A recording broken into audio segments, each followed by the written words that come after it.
I had it all. A $50 million construction business, my name on cranes across the skyline, a brother I trusted more than blood, and a wife I would have died for. In 3 months, they took everything. And the worst part? They smiled while doing it. I'm not telling you this for pity. I'm telling you this so you understand how fast your world can disappear while you're busy defending it. Her name is Megan.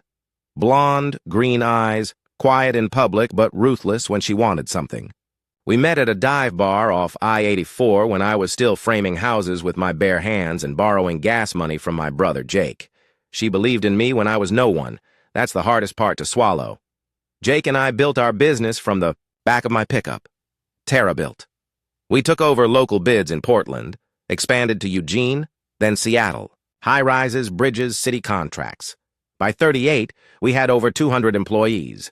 Jake handled finance and strategy. I was boots on the ground, always muddy, always in steel toes. We trusted each other with everything. Or I thought we did. Megan raised our kids, Zach and Emma. She ran the house like she ran her life, organized, clean, no room for chaos. She was always on some self-improvement kick. Pilates at 6 a.m., green smoothies, yoga retreats in Sedona. I admired her discipline. I thought it was strength. I didn't see the distance forming until it was already a canyon. The first real crack? I'd say it was last fall. We were at a TerraBuilt company dinner, a big one, celebrating our $12 million South Waterfront project. Everyone was drinking, laughing. Megan looked stunning, like always. Black dress, hair in that loose bun she knows I love. But every time I looked over, she was whispering with Jake. Not just talking, leaning in, smiling like it was a secret. I chalked it up to nerves. Megan was never a fan of the spotlight. Then she stopped showing up to events altogether. Said the kids needed her. Said she was tired. But her phone kept lighting up at 10:47 p.m. like clockwork. Jake was always working late, too. I started noticing the timing. One night I got home early from a bid meeting and she was on the phone. She jumped when I came in. Said it was a friend from her yoga group. But her face was flushed and she was barefoot, pacing like she didn't expect me. I asked her straight up, "Are you okay? You've been distant lately." She smiled, touched my hand. "I'm just exhausted, babe. You're always working. I feel like I'm doing everything alone." It made me feel guilty, like I was the one drifting, like I was imagining it all. That guilt kept me quiet when I saw the bank transfer, $150,000 wired from our joint savings to a TerraBuilt sub-account I didn't recognize. When I asked Jake, he brushed it off. "Shell account for taxes," he said. "Standard stuff. I'll loop you in on the spreadsheet." He never did. I started digging, quietly. I didn't want to believe it. But more transfers popped up. Always just below the threshold that'd trigger bank alerts. Always into Jake's side of the business. I went to Megan. "Why are we moving money into Jake's personal accounts?" Her eyes went cold. "You don't trust your own brother?" That's not an answer. She didn't speak, just walked out of the room. That was 2 weeks before Christmas. She canceled the trip to Sun River, said the snow was too dangerous. But I caught her and the kids packing 2 days later, headed to Whistler with Jake's family. Without me, I watched my own children climb into Jake's SUV. He waved. Megan didn't look back. I didn't sleep that night. I pulled out old documents, compared signatures, contracts, board votes. There were things I never signed, things Jake couldn't have legally done without my approval, unless someone forged it. Or unless Megan had power of attorney from when I was in the hospital last year for that appendix rupture. The next morning, I called our lawyer. Voicemail. By the end of the week, our company accountant stopped responding too. Something was happening, and I was the last to know. I confronted Jake in the office parking lot. Cold January air, my breath coming out like smoke. "You're hiding something from me," I said. He smirked, like it was funny. "You need sleep, man. You're paranoid." "I built this company with you?" He shrugged. Things change. That night, Megan didn't come home. And that was the first time I let myself think it. Really think it. She's not mine anymore. The night she didn't come home, I didn't call. I sat in the dark, staring at the hallway light she always left, on for the kids. I heard every creak, every distant car engine, every whisper my own head made. I didn't sleep. I just waited. She came back at 6:12 in the morning, wearing leggings and a hoodie she didn't own last week. She didn't say where she'd been. Just walked past me, poured a glass of almond milk, and asked, "Are the kids up yet?" Like nothing was broken, like nothing was missing. I asked her calmly, "Were you with Jake?" She froze just long enough. That pause.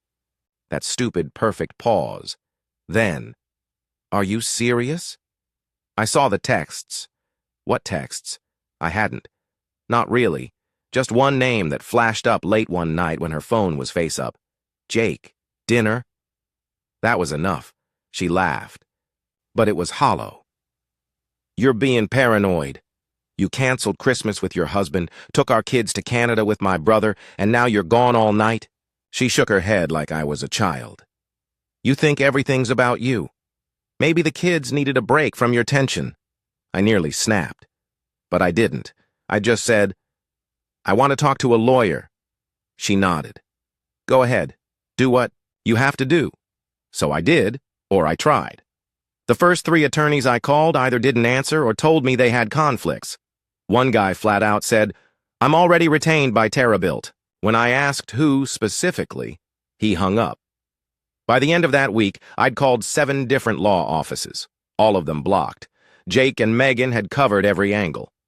Meanwhile, more of my access was vanishing. Company login, disabled. Office, keycard, red light. My name was still on the legal docs, but in practice, I was already out. I finally met with one independent guy, small office, just him and a receptionist. He looked over my folders for an hour in silence, then closed the file. "This is bad," he said. "Your ownership was diluted 3 months ago through a board vote. Based on this," he tapped the paper, "they had enough shares to push you out. They can't do that. You signed over power of attorney to your wife last year. That included voting rights during your surgery recovery." I was under anesthesia. Doesn't matter. You signed. That was the moment I understood. This wasn't some spontaneous betrayal. This was orchestrated, planned, precise. Back home, I started watching them, not like a creep, just paying attention. Megan was always gone. Yoga retreat, parent meeting, Emma's piano. I stopped asking. Jake started showing up more, at the house, with the kids, casually letting himself in. He'd been their fun uncle for years. Now he was more. Emma started calling him Jakey instead of Uncle Jake. Zach wanted to ride in his truck instead of mine. Megan would smile at him over dinner. The kind of smile you give someone you've already chosen. One night, I sat Emma down. "Sweetheart," I said, "has Mommy been spending a lot of time with Jake?" She nodded innocently. "Yeah, he's helping us since you're sad all the time." I think my heart actually stopped. "Helping you how?" She shrugged. "He makes Mom laugh. She said she forgot how to laugh." They were rewriting me, one memory at a time. At work, no one answered my calls. The accountant I trusted for 8 years ghosted me. My name was off payroll. My access to the company's servers, gone. I was now an external party, according to HR, and still I hadn't told anyone. I hadn't told my parents, not even my best friend Marcus, who introduced me to my first supplier, because it was too insane, too humiliating, because saying it out loud would make it real. Instead, I sold the boat. Then the Tesla. I liquidated what I could from my separate checking, the one Megan didn't know about, and hired a private financial investigator. He warned me, "This is deeper than you think." Turns out the land titles for 3 of our biggest properties had already been transferred, 2 of them to Jake, 1 to a shell corp in Nevada, where Megan was listed as VP.I was being erased. The last straw was Emma's school play. I wasn't invited, not by Megan, not by the school. Jake was listed as the emergency contact. The school secretary said, "We thought you weren't involved anymore." I stood there like an idiot, holding a bouquet of flowers while my daughter ran into Jake's arms on stage. Megan kissed him on the cheek. In public, surrounded by parents. No shame. That night, I broke. I punched a mirror. sat on the bathroom floor until morning, blood dripping into the grout. I didn't cry. I just stared. I realized I had nothing left. No company, no family, no money, and no voice. So I started over. I got a job on a framing crew across the river. Nobody knew me there. Just Carter, not Mr. Terra-built. Just a guy with calloused hands and bags under his eyes. I ate cold sandwiches and kept my head down. I took cash when I could and stuffed it into a shoebox under the bed of a motel room I now called home. Megan sent one text that month. Please respect the distance. The kids are adjusting. Adjusting to what? To my absence? To their new fake dad? I looked up her Instagram once. Just once. There they were. Megan, Jake, the kids, at a vineyard in Sonoma. Caption, grateful for family and fresh starts. He was wearing my shirt. The blue linen one Megan bought me for our anniversary. I turned off my phone and didn't turn it back on for a week. But I kept working. Day in, day out, saving, studying, preparing, because they may have taken everything. But I was still breathing, and that meant they hadn't won. The motel walls were paper thin. I could hear the guy in 2B snoring through the vents. Every night, I stared at the cracked ceiling above my bed and thought, this is where they left me. Then I'd get up at 4:45, throw on jeans stiff with dried, sweat, and go frame other people's dreams while mine rotted in silence. But I kept stacking cash. Shoebox, envelope, folded into work boots. I gave myself 6 months. That was the number. If I couldn't turn this around in 6 months, I'd let go. Not die, just disappear. Change my name, move south, vanish into drywall and whiskey. But first, I had to try one more time. I found a new lawyer. Not corporate, not flashy, just a pissed-off old guy named Dell with nicotine-stained fingers and a voice like gravel. He worked out of a strip mall between a pawn shop and a payday loan place. He read my file for 3 straight hours, didn't say a word, then looked up and said, they screwed you, but they got cocky. He explained, Jake and Megan had created a network of shell companies to transfer assets. But in their rush, they'd left gaps.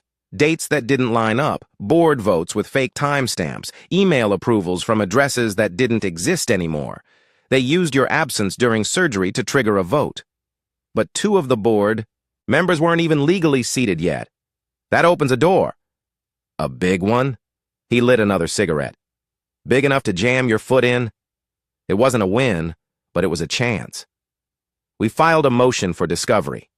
Quietly. Jake didn't know. I had new counsel. Megan sure as hell didn't. It took 3 weeks for the court to approve it, but when it did, I saw something I hadn't felt in months. Control. Not power, not revenge, just the feeling that maybe I wasn't insane. Dell warned me. They'll come hard now. She'll paint you as unstable. Be ready. He wasn't wrong. 2 days later, I got served at the job site. Restraining order, filed by Megan. Claimed I'd shown aggressive, erratic behavior and that the children were visibly frightened during my last visit. What visit? I hadn't seen them in weeks.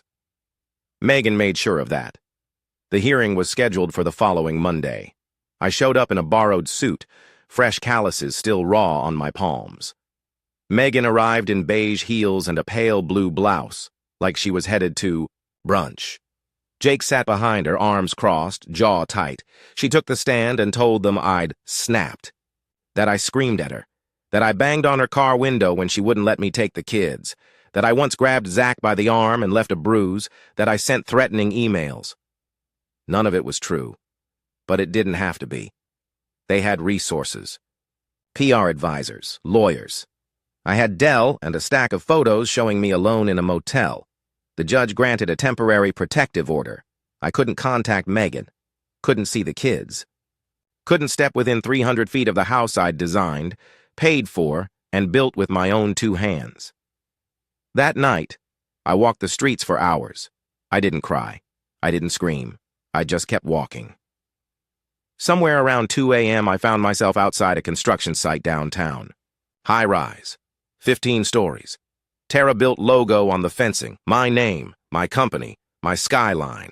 And I was just another guy staring through the chain-link fence. I didn't go home. I slept on a bench by the river, jacket zipped up to my ears, hands buried deep in my hoodie. I didn't dream. I didn't need to.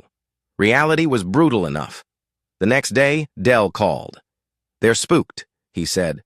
"We're getting pushback, aggressive letters. That means we hit something." He wasn't lying. 2 days later, TerraBuilt's legal team filed a motion to block our discovery. Then a second one to freeze my remaining assets. They were trying to starve me out. But I was already starving. They couldn't scare me with poverty. I was already living it.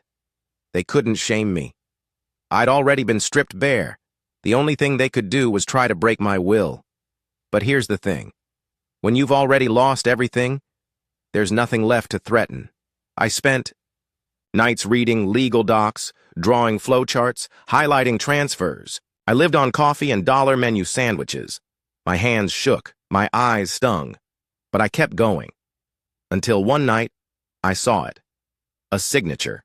Megan's. On a document dated 2 days before she got power of attorney, which made it illegal. Forgery. Fraud. Sent it to Dell. He called me at 1:38 a.m. "This is it," he said. "We just cracked their timeline. If we prove this was used to transfer property, it all unravels." I didn't smile. I didn't celebrate. I just whispered, "Let's burn them." But before we could move, Megan struck again. I got a letter from Child Services. She'd filed a complaint, said I was emotionally unstable, that I posed a threat to the kids, that I was obsessed with her and Jake, that I was harassing them through the courts. It was almost genius. She was using the legal system I'd turned to for help against me. And the worst part? Zach refused to take my call. Emma hung up after 2 words. They believed her. They thought I was the villain. Not just absent, dangerous. I stared at the wall that night for 6 hours straight, thought about driving to the coast and just walking into the water, not to die, just to feel nothing for a while. But I didn't. Because if I gave up now, they won. Not just the company, not just the money, me. And they weren't getting that. The day the judge denied my custody appeal, I didn't even flinch. I just stood there in that cold, indifferent courtroom, watching Megan whisper to Jake like this was some boardroom win, like my kids were bullet points on a spreadsheet. I walked out without saying a word. There were no more illusions left to shatter. No more, maybe they'll understand. No more, if I just prove I'm not crazy. The war was never about truth. It was about control. And they had it all. Except me. That part was over. I went back to work the next day, still swinging a hammer, still showing up early, leaving late. No one there knew my name meant anything. No one cared what I used to be. That anonymity, once humiliating, had become armor. I was invisible, free. Dell kept filing motions, quietly, strategically. We weren't trying to win anymore. We were trying to document, to leave a trail, to set fire to their lies inch by inch. And something started to shift. A former TerraBuilt employee reached out. He'd been laid off after the restructure. He had emails, internal documents. One of them was from Jake, dated weeks before my appendix surgery. It laid out the plan: ownership dilution, voting manipulation, shell transfers. Megan was CC'd. That email became Exhibit A. Dell smiled for the first time in months. "We're going to deposition." I didn't smile back. I was past that. The deposition was brutal. Megan arrived with 2 lawyers. Jake brought 3. I wore the same jacket I wore to my son's 2nd grade recital. The one where he sang, "This land is your land," while Megan filmed, crying with pride. Funny how those moments stick. They tried to rattle me, tried to paint me as unstable, vengeful, obsessed. Megan kept her answers clean, practiced, cold. But Jake, he cracked, not fully, just a slip. Just enough.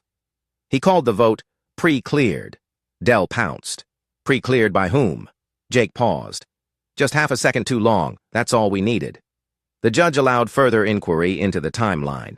We filed a subpoena for Jake's emails. He tried to block it. Failed. 2 weeks later, a judge ruled that several transactions were made with improper authorization. It didn't reverse the ownership, but it opened the door. Megan went silent online. Jake stopped showing up at events. Terabild's public image took a hit. I wasn't back in power. I wasn't even in the building. But they weren't untouchable anymore. The narrative shifted. Suddenly, I wasn't the crazy ex-husband yelling into the void. I was the guy who got robbed blind and fought back. The guy who never stopped working, even when the world said, "You're done." I rented a garage apartment in Gresham, paid 3 months in advance with cash I earned hammering. Nails. I started drawing again, floor plans, structural sketches just for myself. I'd forgotten how much I loved building things that weren't made to collapse. I saw Emma at the grocery store once. She was with Megan. She saw me. Stopped. Looked up. "Hi," I said, careful not to step too close. She hesitated, then waved. A small, confused wave. It was the first time in months I didn't see fear in her eyes. Megan pulled her away. I didn't follow. I didn't need to. Somewhere inside, something was turning. Not hate, not hope, something stronger. Acceptance. I wasn't going to get my old life back. That was gone. Ripped up, burned, scattered. But I was still standing. Still breathing. And in time, maybe not tomorrow, maybe not next year, but in time, I'd rebuild. Not for revenge. For me. I don't tell people the full story anymore. Most don't believe it. Some just get uncomfortable, like betrayal that deep might be contagious. So I keep it simple. I lost everything, I say. But I'm still here. And honestly, that's enough for now.